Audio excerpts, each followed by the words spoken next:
नमस्कार जुले सलाम।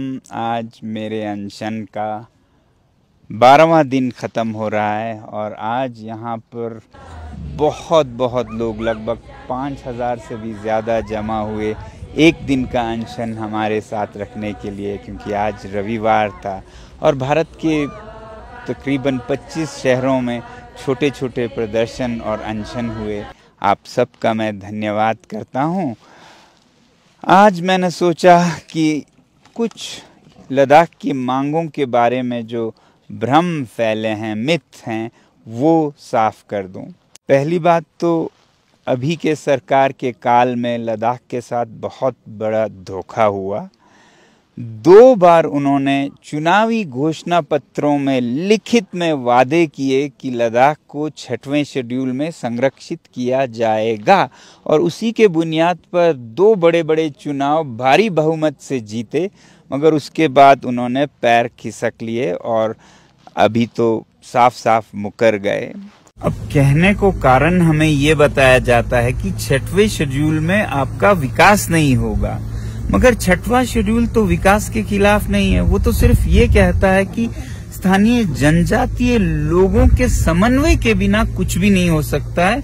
उनके समन्वय के साथ, यानी कि उनको दिए गए डिस्ट्रिक्ट काउंसिल जो कि असेंबली के छोटे रूप हैं, वहां पर चुने हुए प्रतिनिधियों के समन्वय के साथ कुछ भी हो सकता है। अगर वो चाहें तो फिर इंडस्ट्री को लाए, माइनिंग को भी लाए। ऐसा विकास के खिलाफ 6 शेड्यूल में कुछ भी नहीं है। तो ये तो हुआ 6वां शेड्यूल। लद्दाख का दूसरा सबसे बड़ा मांग है स्टेटहुड या यूटी विद लेजिस्लेटिव असेंबली, कम से कम जहां पर चुने हुए प्रतिनिधि भेजे जाए। अब इसके बारे में फिर 2 भ्रम फैलाए जाते हैं कि लद्दाख बहुत छोटा है, इतने छोटे से जनसंख्या को स्टेटहुड या लेजिस्लेटिव असेंबली नहीं दिया जा सकता है। अगर आप देखें तो सिक्किम, जिसकी जनसंख्या अभी 6 लाख है सिर्फ, जब वो राज्य बना, स्टेट बना था 1975 में, तब उसकी जनसंख्या केवल 2.5 लाख थी। तो करना चाहे तो सब कुछ मुमकिन है। और एक कारण देते हैं कभी कभी कि लद्दाख बहुत स्ट्रेटेजिक जगह है, सीमा पर है, संवेदनशील है। फिर अरुणाचल प्रदेश से ज्यादा संवेदनशील क्या होगी? अरुणाचल प्रदेश तो बिल्कुल सीमा पर है और आए दिन वहां भी समस्याएं होते हैं, मगर वो तो स्टेट है, राज्य है, फुल फ्लेज्ड, और वो अच्छी तरह से चल रहा है। तो ये तो लद्दाख के लोगों के साथ एक उनकी इंसल्ट है, अपमान है कि हम आपके हवाले इस जगह को नहीं रख सकते हैं। जबकि सच ये है कि लद्दाख के लोग जिस तरह से सेना के साथ कंधे से कंधा मिलाकर युद्ध भूमि तक, हर एक युद्ध में, चाहे वो 1948 हो, 62 हो, 65 हो, 71 हो, 99 हो या 2020, ऐसे कोई दिल्ली में, न हरियाणा में, न पंजाब में लड़ा था।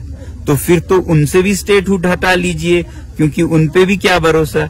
तो जिन लोगों ने देश के लिए इतना किया, सिविलियन लोगों ने जाने दी, तो उन पे अगर आप एक लोकतंत्र तक न सौंप सके तो फिर लद्दाख के लोगों को सच में भ्रम होने लगेगा कि भारत सरकार उनके साथ सौतेला व्यवहार कर रहा है। फिर ऐसे में उनके मन को ठेस पहुंच सकता है और ये भारत की सुरक्षा के लिए कतई अच्छा न होगा।